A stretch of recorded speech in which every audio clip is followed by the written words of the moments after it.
For nearly 12 months after my 14th birthday, I dragged my leg behind me like a dead weight, and it was all because of the woman who was supposed to protect me. My younger sister always knew the truth about our mother, yet she still chose to send that woman an invitation to my wedding without telling me. I was 23 when my partner got down on one knee. In my excitement, the very first person I called was my younger sister, Clara. Back then, we were practically inseparable. Her laughter was infectious, her face full of freckles, and she greeted everyone with a bear hug. We shared everything. Well, almost everything. The one subject we never touched was our mother, and that silence was deliberate. Looking back, I understood the game early. My mother needed one of her children to be her trophy. She wanted a little doll to parade around for photos and impress the grandparents. For the first few years, that doll was me. I was the center of her universe, her prized possession. But when Clara turned 4, a shift happened. My mother would come home from work already seething with rage, and her fury was always directed at the one who wasn't currently the favorite. The first time it happened, it was my sister in the crosshairs. I couldn't stand it. So the next day, I did what I call the shield. I wrapped my tiny arms around my little sister and absorbed the storm meant for her. It was a calculated move, but I didn't realize the cost. That time, the attack was so severe, it left permanent marks on my skin. This frightened my mother. If anyone saw the evidence, her perfect image would shatter. So she promptly made Clara the new golden child. It was exactly what I wanted. I became invisible to her, hiding my injuries under long sleeves and playing the part of the weird, quiet kid. I sacrificed myself so Clara could have a normal childhood. It worked beautifully. To this day, my sister sees our mother as a heroic, self-sacrificing figure. She has no idea what happened to me when my body began to change. I remember holding the phone, telling Clara about the engagement. I expected excitement, but her reaction was instant. "We have to invite Mom. She'll be so thrilled for you." Her face was beaming, so pure and hopeful that I felt my heart break into 1,000 pieces.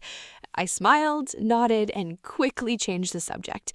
The truth was, even if I had wanted to invite her, I couldn't. My fiancé Noah would never have been able to sit across from her without losing control.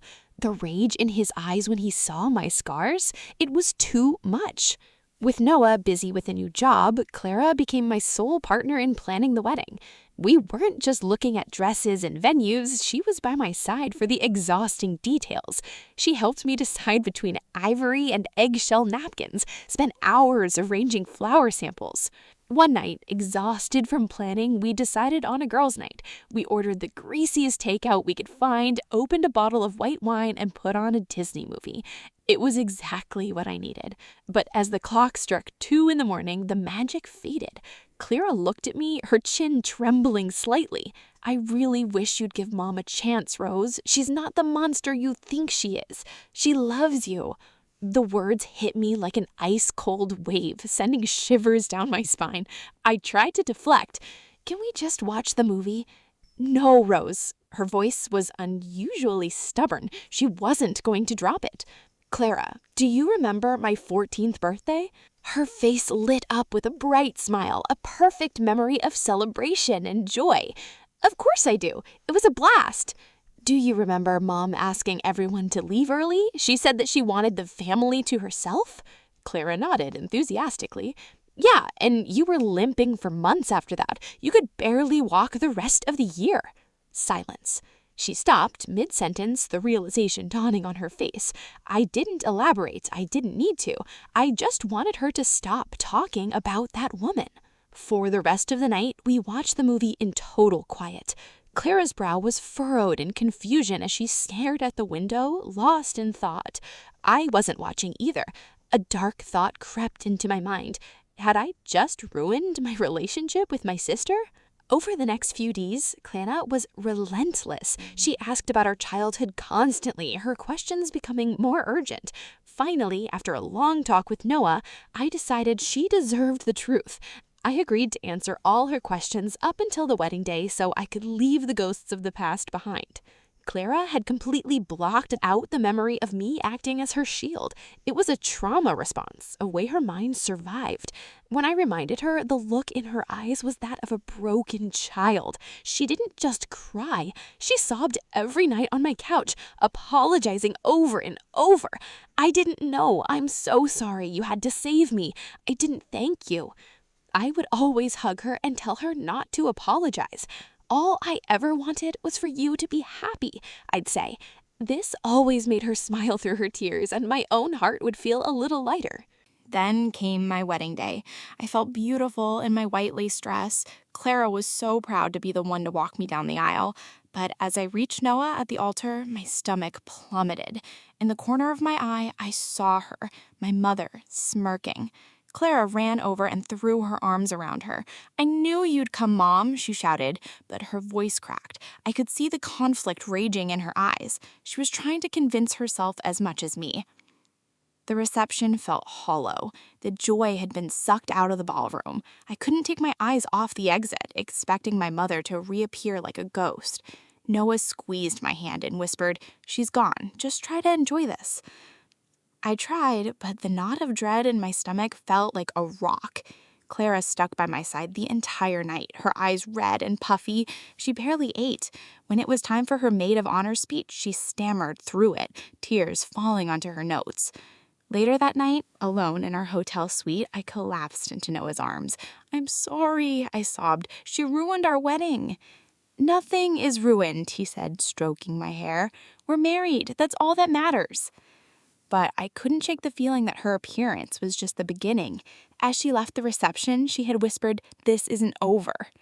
The next morning, my phone buzzed with a frantic text from Clara.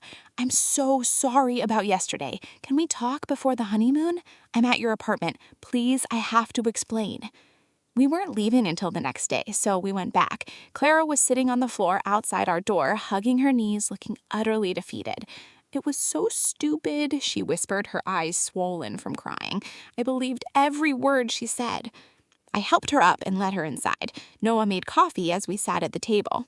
She was looking at her reflection in the dark coffee. "She called me last month. She sounded different, remorseful. She said she'd been going to therapy and realized how badly she treated you." I felt my jaw clench. "And you believed her?" "I wanted to. She's our mother. I thought if she could change, we could be a real family." Noah scoffed from the kitchen. "Manipulative sneak." I know, but she was convincing. She cried on the phone about losing you.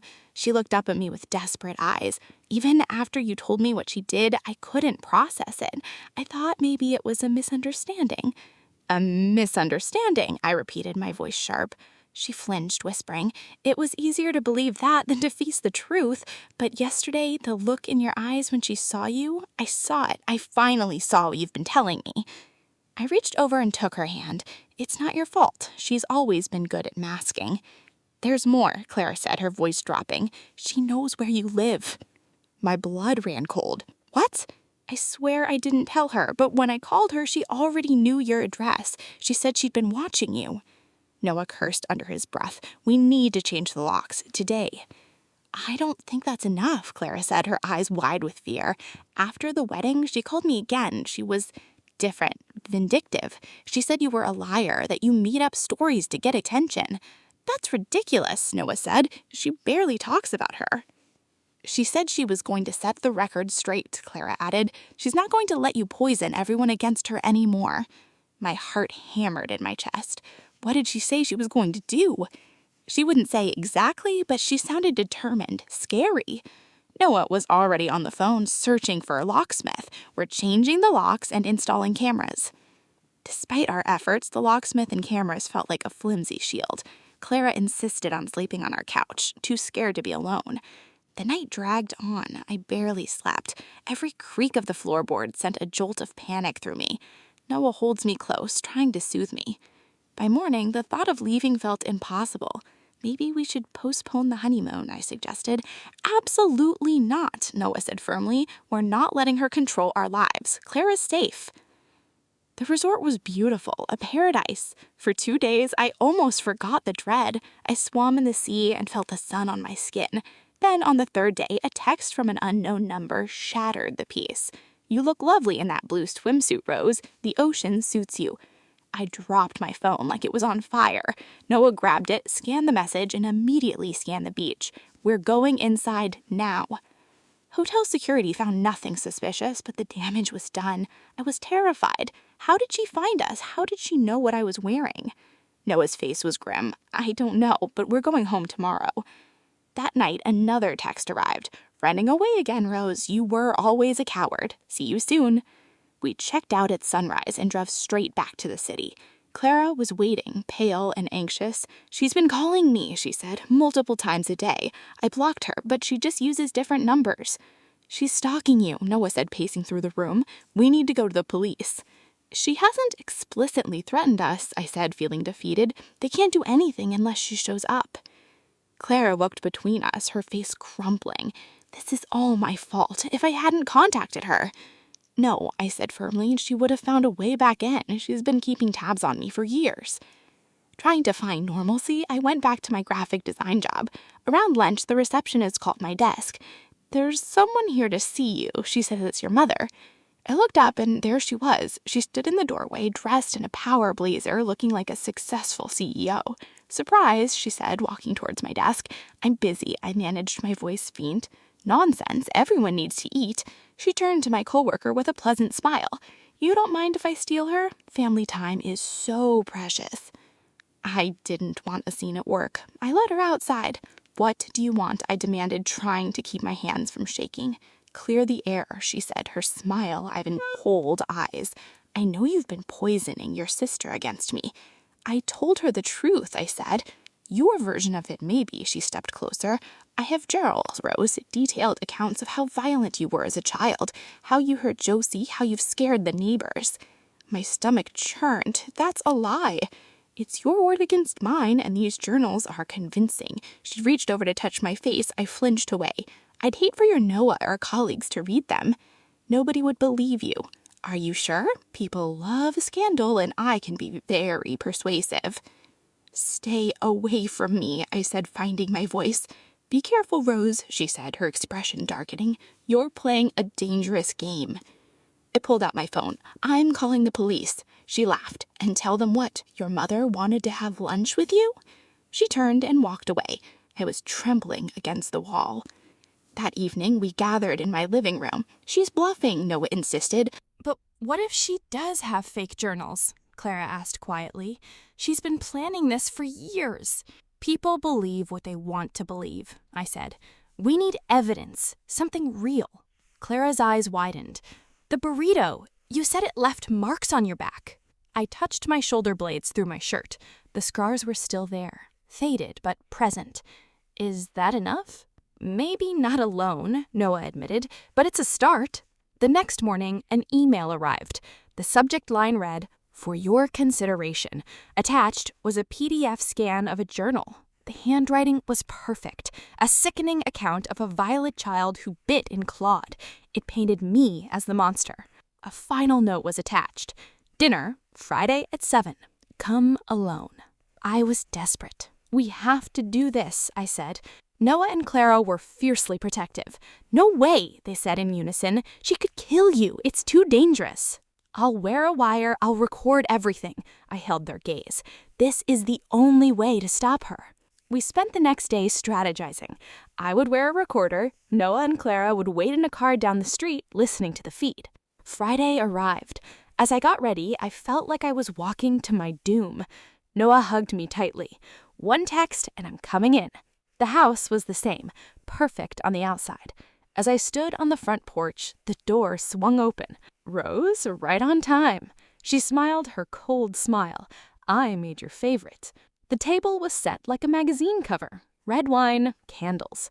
I refused to eat or drink. She cut her meat with precision. "I want to start fresh." "You threatened me with fake journals," I said. "They aren't fake. I started writing them when you were 12. Tell me what really happened. Tell me about my 14th birthday." She set down her fork.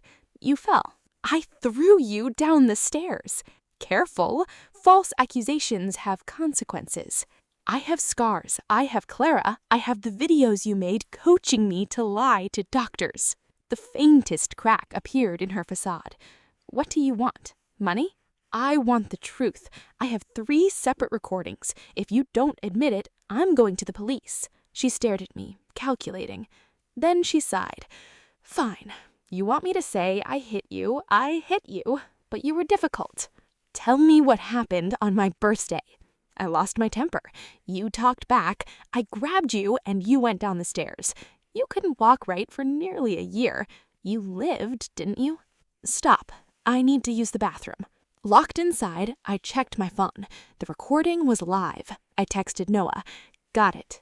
When I came back, her eyes were slits of rage. "Give me the phone, Rose." "No." She lunged. Her hand closed around my throat. Black spots danced in my vision. I reached behind me, my hand closing around the stem of a wine glass. I swung it. The glass shattered at her temple. Blood dripped down her face. She stumbled back. "You hit me," she screamed. "Stay away from me." The front door burst open. Noah and Clara charged in. "Get away from her," Noah shouted, putting himself between us. My mother was cornered. She looked at us, realizing she'd lost. She laughed, a hollow sound. "My clever, clever Rose." "Stay away from me and Clara," I said, my voice a ragged whisper. "Move away. Do not contact us again, or this recording goes public." She looked at me for a long moment, then nodded slowly. "You win, for now." I walked out. I didn't look back. I had spent a year learning to walk after she broke me, but that night I walked away without a single limp.